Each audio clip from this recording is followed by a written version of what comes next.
Девушка, здравствуйте, меня Маша зовут. Я про татуировки спрашиваю, я тату-мастер. Да. У вас есть татуировки? Нет. Когда-нибудь бы себе сделали? Ну, возможно. Что бы вы себе сделали?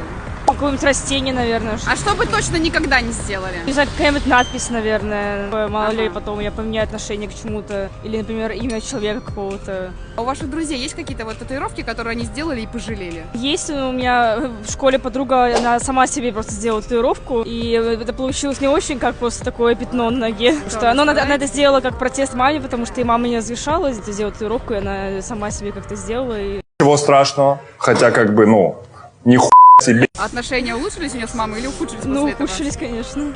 И как они так? Вот из-за одной татуировки стоит ли делать так, чтобы потом с родителями не общаетесь? Я не думаю, что она прям сильно поругалась, но я помню, что, в общем, она давно было рассказывала, что да.